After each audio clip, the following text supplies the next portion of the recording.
오늘 우리에게 주신 하나님의 말씀 히브리서 13장 1절로 17절의 말씀입니다. 히브리서 13장 1절부터 17절의 말씀입니다.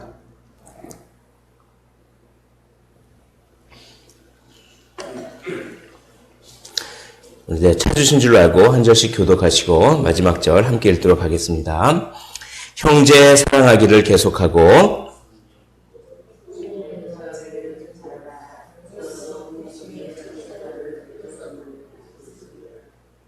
너희도 함께 갇힌 것 같이 갇힌 자를 생각하고 너희 몸을 가졌은즉 학대받는 자를 생각하라.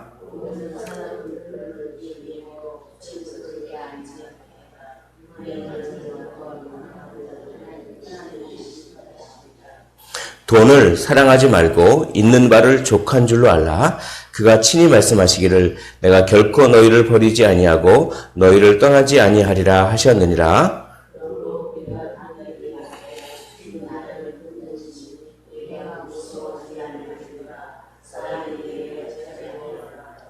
하나님의 말씀을 너희에게 일러주고 너희를 인도하던 자들을 생각하며 그들의 행실의 결말을 주의하여 보고 그들의 믿음을 본받으라.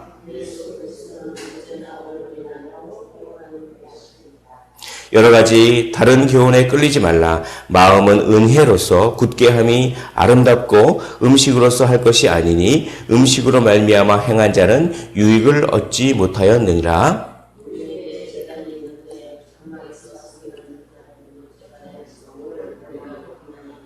이는 죄를 위한 짐승의 피는 대제사장이 가지고 성소에 들어가고 그 육체는 영문 밖에서 불사름이라.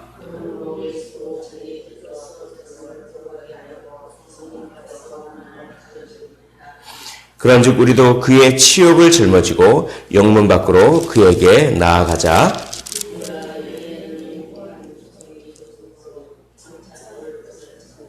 그러므로 우리는 예수로 말미암아 항상 찬송의 제사를 하나님께 드리자. 이는 그 이름을 증언하는 입술의 열매니라.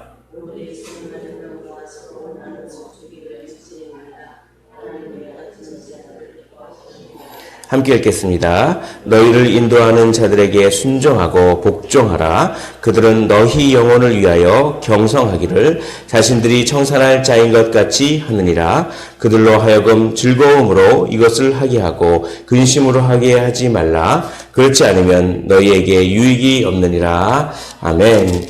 예, 어제 12장 28절 말씀을 보시면 그러므로 우리가 흔들리지 않는 나라를 받았은즉 은혜를 받자. 이로 말미암아 경건함과 두려움으로 하나님을 기쁘게 섬길지니라고 말씀합니다. 바로 우리의 정체성은 흔들리지 않는 나라를 받는 사람이다. 그런 정체, 영원히 변하지 않는 그 나라, 그 하나님의 나라를 받은 구원받은 그런 존재임을, 그런 정체성을 기억하라 라고 합니다. 그런 정체성을 기억하면서 예배를 통하여 은혜를 받자. 그래서 공동체를 살리자. 모이기를 피하지 말라. 두려움을 극복하자. 배반하지 말라. 이런 식으로 얘기를 쭉 하는 것입니다. 그러면서 하나님을 기쁘시게 섬길지니 하나님을 예배하는 삶을 살아라 라고 하는 것입니다. 그리고 이제 히브리서 마지막 장 13장에는 하나님을 진정으로 예배하는 것은 어떤 유대교적인 형식이라든지 음식법을 지킨다든지 동물 제사를 지킨다는 것이라든지 그런 것들을 통해서 그런 어떤 형식적인 것을 통해서 하나님을 진정으로 예배하는 것이 아니라 하나님을 예배하는 것은 진정으로 그를 따르고 그에 합당한 삶의 예배를 드리는 것이다 라고 하는 것이 13장 오늘 읽은 전체를 요약하는 것입니다. 그래서 진정한 예배는 무엇입니까? 어떤 형식이 아니라 어떤 의식을 행하는 것이 아니라 어떤 음식 규정을 지키는 것이 아니라 하나님을 진정으로 믿고 신뢰하고 하나님을 사랑하는 가운데 삶 속에서 하나님의 영광을 드러내는 것이다. 이렇게 얘기하는 것입니다. 그래서 오늘 15절 보십시오. 15절에 우리가 드릴 그 예배를 요약하고 있습니다. 15절에 한번 제가 읽어보겠습니다. 그러므로 우리는 예수로 말미암아 항상 찬송의 제사를 하나님께 드리자. 뭐 형식적인 예배가 아니라 무슨 예배입니까? 찬송의 예배를 드리는 것입니다. 그 이름을 증언하는 입술의 열매입니다. 우리가 찬양하면 복음이 전파되는 줄 믿습니다. 우리가 복음을 전파하는 것은 좀 쉽게 생각하면 하나님을 막 자랑하는 것입니다.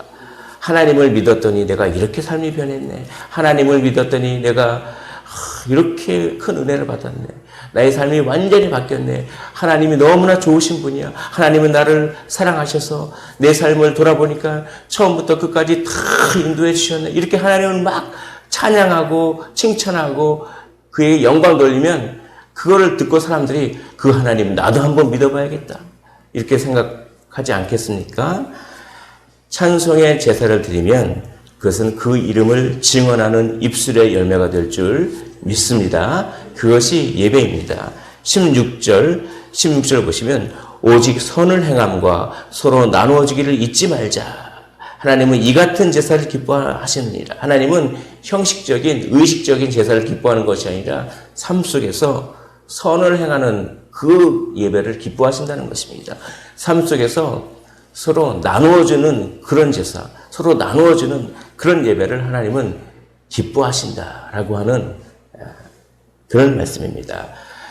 이런 삶의 예배를 또 다른 말로 요약하면 믿음과 소망과 사랑의 삶을 사는 것입니다. 믿음과 소망과 사랑은 영원히, 그것은 영원한 것입니다. 결코 소멸되는 것이 아닙니다. 그것은 영원하게, 천국에서도 영원하게 함께할 우리의 삶의 모양인 것입니다. 그래서 믿음과 사랑과 소망의 삶을 한번 설명을 하고 있는 것입니다. 먼저 사랑에 대해서 얘기합니다. 13장 1절을 보십시오. 형제 사랑하기를 계속하고 라고 합니다. 사랑의 삶을 살아가는 것입니다. 마땅히 사랑해야 할 대상을 사랑해라. 사랑하지 않아야 할 대상을 사랑하는 것이 아니라 마땅히 사랑해야 할 대상을 사랑하는 것입니다. 그것이 예배인 것입니다. 누구를 사랑해야 합니까? 하나님을 사랑해야 합니다. 형제를 사랑해야 합니다. 그리고 이웃을 사랑해야 합니다. 그러면 무엇을 사랑하지 말아야 됩니까? 음행을 사랑하지 말아야 되는 것입니다. 자기의 아내를 사랑하고 음행을 사랑하지 말아야 됩니다. 또 무엇을 사랑하지 말아야 됩니까? 돈을 사랑하지 말아야 됩니다. 하나님을 사랑하고 돈은 사랑하지 말아야 되는 것입니다. 이것이 1절부터 6절까지 쭉 사랑에 대해서 말하는 것입니다. 한마디로 정의하면 마땅히 사랑해야 할 대상을 사랑하는 삶이 그것이 진정으로 예배다라고 하는 것입니다. 6절 보십시오. 6절 우리 한 목소리로 읽어보도록 하겠습니다. 13장 6절입니다. 시작. 그러므로 우리가 담대히 말하되 주는 나를 돕는 이시니 내가 무서워하지 아니하겠노라. 사람이 내게 어찌하리요 하노라. 아멘. 마땅히 사랑해야 할 대상을 사랑하기 위해서는 바로 지금 읽은 6절의 마음이 필요합니다. 주는 나를 돕는 이시니. 누가 나를 돕습니까? 돈이 나를 돕습니까? 아니요. 음행이 나를 돕습니까? 음란한 것이 나의 진정한 만족을 채워줍니까? 아니요. 시기심이 나를 돕습니까? 시기심을 일으켜서 저 사람을 막 미워함으로써 나의 행복이 막 증가되는 것처럼 속이지만 그게 진짜 나를 만족시킵니까? 아닙니다. 누가 진정으로 우리의 삶을 도우십니까? 주님이십니다. 주는 나를 돕는 이시니 내가 무서워하지 아니하겠노라. 사람이 내게 어찌하리요. 이 말씀을 기억하시기를 원합니다. 주는 나를 돕는 이시니 내가 무서워하지 아니하겠노라. 돈이 내게 어찌하리요. 음행이 내게 어찌하리요. 어떤 두려움이 내게 어찌하리요. 주가 나를 돕기 때문에 이 모든 것도 나를 흔들 수 없는 줄 믿습니다. 이러한 사랑을 사랑의 삶을 사는 것이 예배입니다. 또 무슨 삶을 사는 것이 예배입니까? 믿음의 삶을 사는 것이 예배입니다. 믿음은 뭐냐면 하나님의 말씀, 하나님의 진리를 붙잡고 그 외에는 관심을 두지 않는 것이 바로 믿음입니다. 다른 교훈, 이단적인 교훈, 음식법도 지켜야지, 또 어떤 의식도 행해야지. 물론 그것도 중요한 것이긴 하지만 그것이 전부가 다가 아니라는 것입니다. 그것이 궁극적인 것이 아니라는 것입니다. 그 당시에 그런 의식 종교, 유대교로 돌아가려고 하는 사람들에게 그것은 궁극적인 예배가 아니라는 것입니다. 궁극적인 예배는 너희들이 사도로부터 들었던 그 복음, 그 말씀을 붙잡는 것이다. 다른 교훈을 붙잡는 것이 아니라 그 말씀을 붙잡는 것이다 라고 하는 것입니다. 7절 보십시오. 하나님의 말씀을 너희에게 일러주고 너희를 인도하던 자들을 생각하며 그들의 행실의 결말을 주의하여 보고 그들의 믿음을 본받으라. 사도들이 전한 그 믿음, 다른 복음이 아니라 사도들이 전한 그 복음, 사도들이 성령을 통해서 받은 그 복음을 붙잡으라. 믿음으로 붙잡으라고 하는 것입니다. 9절 보십시오. 9절 우리 한 목소리로 읽어보도록 하겠습니다. 13장 9절입니다. 시작. 여러 가지 다른 교훈에 끌리지 말라. 마음은 은혜로서 굳게 함이 아름답고 음식으로서 할 것이 아니니 음식으로 말미암아 행한 자는 유익을 얻지 못하였느니라 라고 말합니다. 다른 교훈에 끌리는 것이 아니라 복음에만 붙들리고 복음만을 믿으시기를 소망합니다. 고난이 다가오더라도 그 복음 때문에, 그 진리 때문에 고난이 다가오더라도 그 고난을 감수할 정도로, 그 고난을 감수하면서까지 그 믿음을 붙들라라고 이야기하는 것입니다. 13절도 우리 한번 한 목소리로 읽어보도록 하겠습니다. 13장 13절입니다. 시작. 그런즉 우리도 그의 치욕을 짊어지고 영문 밖으로 그에게 나아가자. 예수님께서는 골고다에서 돌아가셨습니다. 영문 밖에서 돌아가셨습니다. 그러므로 우리도 영문 밖으로, 즉 고난의 자리로 고난에 동참하자라고 하는 것입니다. 우리도 그의 치욕을, 누구의 치욕입니까?